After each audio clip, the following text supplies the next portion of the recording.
Bonjour et bienvenue pour ce 4e numéro des podcasts, nouveau podcast de... Le 4e, c'est encore nouveau? C'est encore nouveau, c'est jusqu'au 54e, c'est nouveau. Des podcasts de Théa et Zach. Bonjour Théa. Bonjour Zach. Alors aujourd'hui, nous allons parler d'un sujet que l'on pourrait résumer en le titre « Unité et uniformité ». Et à ce propos, nous recevons notre première invitée. Nous recevons Louisa Maillet. Bonjour Louisa. Bonjour. Alors vous avez 15 ans d'expérience de travail, de 15 ans professionnel dans les grands groupes en tant que responsable des ressources humaines et presque 10 ans en tant qu'entrepreneur. C'est bien ça? Tout à fait. Alors, est-ce que vous pourriez nous détailler un petit peu votre background? Oui. Voilà, c'est ça. Avec plaisir. Donc j'ai travaillé effectivement 15 ans dans les grands groupes. Je ne vais pas mentionner là, on va éviter Non, de faire bah, de publicité. absolument. À différents postes ressources humaines, à la fois en France et à l'international, et dans le cadre aussi de fusion-acquisition d'entreprises, ce qui est très intéressant d'aborder la notion d'unité aussi sous cette approche. Ah oui, c'est un gros morceau quand même, hein, fusion-acquisition. Et puis ensuite, j'ai eu la chance et l'opportunité de monter ma propre entreprise de conseil, coaching en management et communication, où le cœur du sujet est d'aider aussi les équipes à augmenter leur cohésion, sachant que la cohésion est facteur de succès. Alors vous êtes également là en tant que arcalchimiste. Oh là là là là. Notre première arcalchimiste. Alors, effectivement, qu'est-ce qui caractérise votre statut d'arcalchimiste par rapport à ce background, par rapport à votre vécu? Ce qui caractérise... Qu'est-ce qui particularise votre personnalité actuelle? Qu'est-ce qui différencie, en fait, votre vie par rapport à votre parcours professionnel, disons votre vie telle que vous l'avez vécue jusqu'au moment où vous l'êtes devenu? Qu'est-ce que ça vous a apporté? Quelle différence est-ce que ça a fait? Je dirais que c'est comme un écrin, en fait. Souvent, on avance avec un sens. C'est assez difficile d'avancer sans sens et sans valeur. Et le fait d'être arcalchimiste, c'était pour moi l'idée d'avoir, comme l'enveloppe, l'écrin qui donne le sens à l'ensemble. Beaucoup des valeurs que j'ai pu essayer de faire vivre dans ma vie quotidienne, en travaillant, elles ont pris encore plus leur sens et toute leur ampleur en devenant arcalchimiste. Ok, d'accord.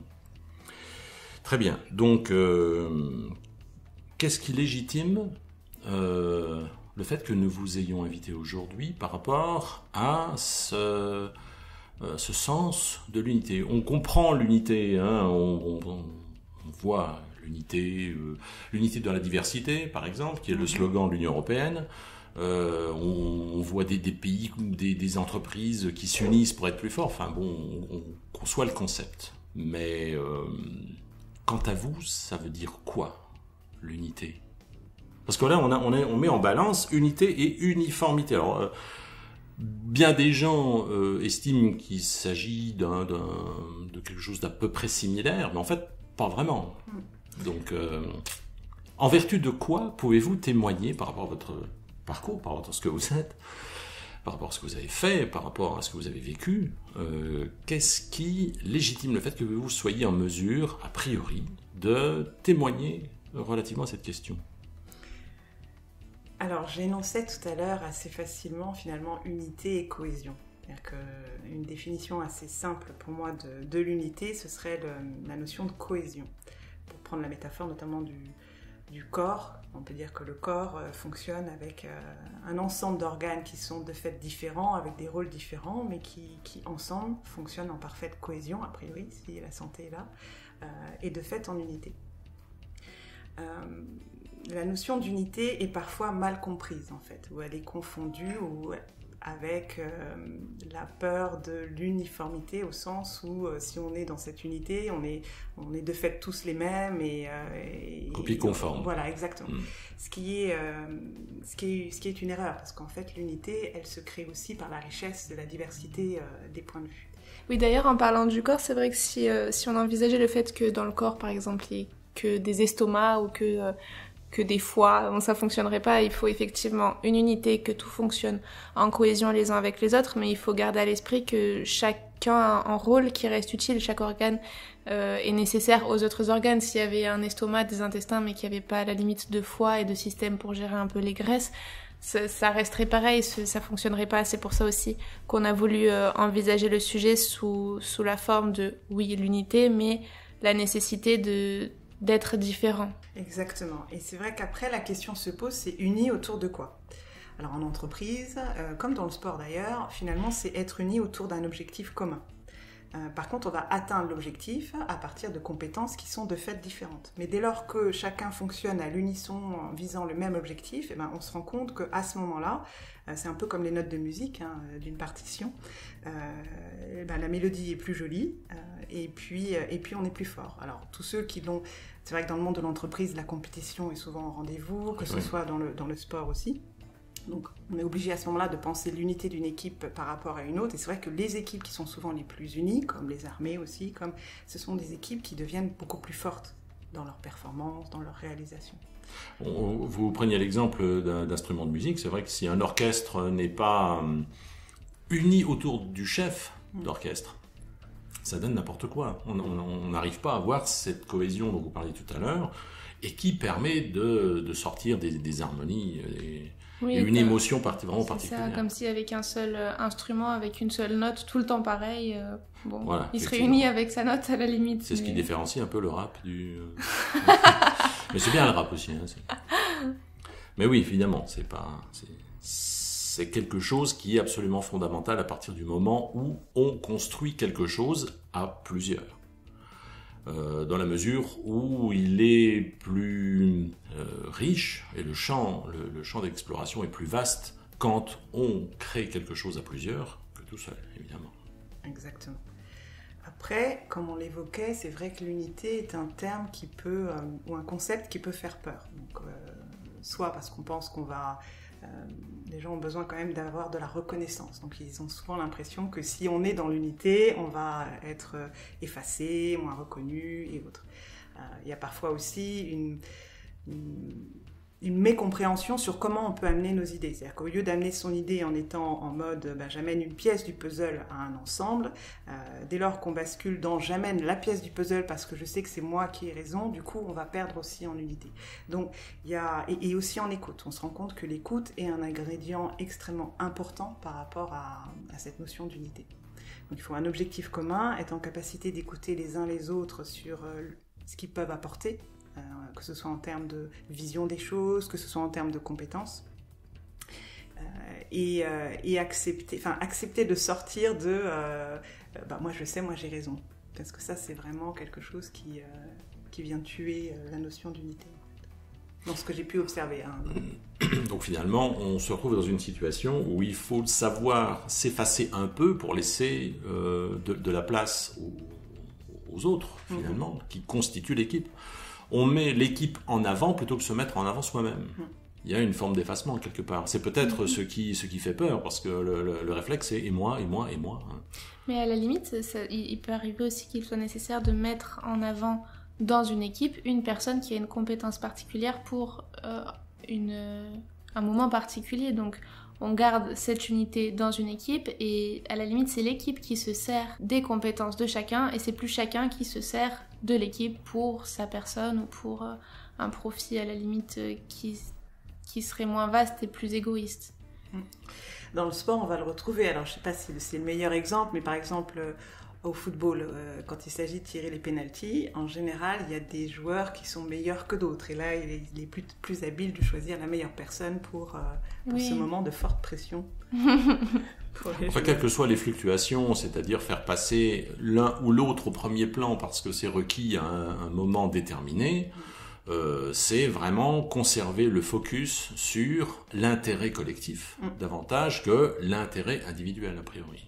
C'est un peu l'esprit de ruche, finalement, exactement, où chaque abeille a sa place, a son rôle à jouer, et l'unité de la ruche, bon là on n'est pas les animaux, on est d'accord, on est quand même, c'est le cran nettement au-dessus, mais on est dans une alternative où chacun a conscience de l'importance de l'autre, des autres, de soi-même, soit, mais en Dans cohésion l'ensemble. avec cet ensemble, effectivement. En fait, c'est tout un état d'esprit relativement nouveau à acquérir. Nouveau, pas dans la théorie ou dans le concept, mais dans la mise en pratique. Ça ne doit pas être si simple. Non, effectivement. Et l'unité me fait penser du coup évidemment au mot totalement opposé qui est la division. Est-ce que dans votre parcours, vous avez eu l'occasion d'expérimenter la division? Est-ce que ça pouvait faire par exemple sur les équipes quand vous travaillez dans les ressources humaines ou même après en tant qu'auto-entrepreneur? Oui, la division, c'est le germe qui fait que, au lieu d'avoir l'esprit centré sur l'objectif à atteindre, plus souvent que non, les personnes sont centrées sur soit elles-mêmes, soit des guerres intestines. Enfin, il y a une partie là, pour le coup, c'est vraiment de l'énergie de l'esprit, de matière grise qui est concentrée sur autre chose.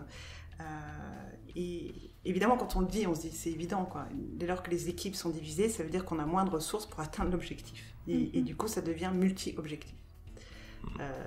D'une certaine manière, parce qu'il y a l'objectif individuel d'une personne ou d'une autre qui va en bringuer une autre, etc. Et de fait, ça crée la division avec des comparaisons. C'est là où le fait de mettre en avant une compétence est mal compris, parce que d'autres personnes vont le vivre comme elle et pas moi, donc il y a un peu de jalousie, de compétition. Et paradoxalement, quand il m'est arrivé de demander à mes clients quelles ont été les meilleures expériences d'équipe, de coopération, tout le monde cite à un moment donné une expérience où tout un groupe a réussi à travailler en harmonie, même parfois sans se parler, tellement le niveau d'unité est fort que les personnes arrivent à comprendre et anticiper l'action des uns des autres sans avoir à trop communiquer. Ça se synchronise naturellement, en fait. Oui, ça crée un mouvement plus naturel finalement que si chacun joue pour soi et... Est-ce qu'il faut relever un challenge pour entrer dans cet état d'esprit, pour mettre ça en pratique? Est-ce qu'il faut être soumis à une condition particulière? C'est une excellente question. C'est vrai que j'observe que l'unité, finalement, beaucoup de personnes la souhaitent. Et c'est souvent des états qu'on arrive à atteindre. Par contre, le maintenir sur la durée, quand on vit en collectif, j'observe que c'est difficile. Ça demande un effort. En revanche, quand il y a effectivement une situation difficile, une pression, une contrainte, qu'elle soit naturelle, qu'elle soit pression du travail, des objectifs à atteindre, que ce soit lors d'une compétition, ça fédère. Mais est-ce qu'on ne devrait pas être capable de pouvoir fonctionner comme ça sans cette pression ? Voilà toute la question. Et la question que j'ai envie de poser pour conclure par rapport à ça, c'est qu'est-ce qu'on peut donner si l'unité, le climat d'unité fonctionne mieux, que les gens ne sont pas facilement enclins à le manifester parce que peut-être c'est difficile ou ils n'ont pas l'habitude. Qu'est-ce qu'on peut préconiser comme solution ou quel conseil donner pour entrer dans cette dynamique? Parce que finalement, si ça marche mieux avec plutôt que sans, autant s'habituer à aller avec. C'est moins contre-productif, forcément, obligatoirement. Donc, est-ce qu'il y a des conseils à donner pour aider les gens qui n'en ont pas l'habitude à entrer dans cette logique d'unité, dans cette dynamique finalement, parce que c'est une dynamique, c'est pas statique. Et sinon, à la limite, en tant qu'alchimiste aujourd'hui, est-ce que vous auriez des conseils à vous donner à vous, avant, au tout début où vous avez commencé votre carrière dans les ressources humaines, etc. Est-ce qu'il y a des choses que vous auriez vraiment aimé savoir? C'est une bonne question, ça. Si vous vous rencontriez aujourd'hui, dans le passé, que vous diriez-vous? Aïe, aïe, aïe, 3 questions en même temps. Ah, voilà. Elles se rejoignent. Hein. Oui, on fait l'unité dans nos questions. Voilà, exactement. Tout à fait. Ce que j'ai découvert en devenant arcalchimiste, c'est la profondeur de l'unité aussi en soi. C'est-à-dire qu'on parle souvent de l'unité par rapport aux autres, en disant mes collègues, etc. Mais il y a aussi l'unité en soi. Parfois, il y a des parties de moi qui vont s'opposer à d'autres parties et du coup, c'est un peu comme si on démarre une voiture avec les freins. J'ai envie de faire un truc, mais pas vraiment, ou alors je vais me critiquer, etc. En devenant arcalchimiste, je trouve que ça apporte cette dimension qui est de se dire qu'à un moment donné, tout souhait d'unité qu'on veut amener à un groupe, il démarre avec déjà soi-même. Est-ce qu'on est bien en phase avec l'objectif à atteindre? Est-ce que toutes les parties de soi, si on peut le dire ainsi, ont ont envie d'avancer dans la même direction. C'est dans la même logique qu'on dit, si on n'arrive pas à s'aimer soi-même, on ne peut pas être aimé des autres. Exactement. Si je fais partie alors pour le rendre concret, hein, c'est très simple, si je fais partie d'une équipe et je dois jouer mon rôle, ne serait-ce que tenir un poste au niveau du sport, si je me dis que je ne suis pas douée, que je ne vais pas y arriver, si je génère tout ce genre de doutes, et que je ne suis pas bien avec moi-même, du coup ça va s'en ressortir dans la façon dont je vais rejoindre l'équipe en fait, et je vais pour le coup affaiblir le collectif. C'est le premier point. Et le deuxième, j'ai toujours pu observer qu'il y avait, au-delà de l'objectif à atteindre ensemble, quand un climat de confiance est atteint, ça permet aussi à chacun de pouvoir s'ouvrir sur la notion d'unité, parce qu'il y a moins de crainte, il y a moins de peur des uns des autres. Le monde de l'entreprise est un monde notamment qui suscite beaucoup de paranoïa, la société aussi, de façon générale. Le monde tout court, et quand le climat de confiance est présent, où on ne se sent pas en danger, on se sent suffisamment en sécurité, du coup c'est un bon terreau pour construire l'unité, avec un objectif clair, des rôles prédéfinis. C'est des ingrédients qui aident. Et malgré un monde qui n'y prédispose pas, est-ce qu'on peut, malgré tout, est-ce que c'est possible d'entrer dans cette dynamique ? Oui, si on le veut. Si on le veut, hein. On dit souvent, c'est... Quand on veut, on peut. Oui. D'accord. Oui. D'autres questions, Théa ? Non, pas de questions, je pense qu'on les a toutes posées. Mais oui, du coup, ce serait quoi le conseil que vous apporteriez à vous, il y a, par exemple, quand vous aviez 20 ans ? Un conseil par rapport à l'unité, par rapport à... Qu'est-ce que vous auriez aimé entendre ?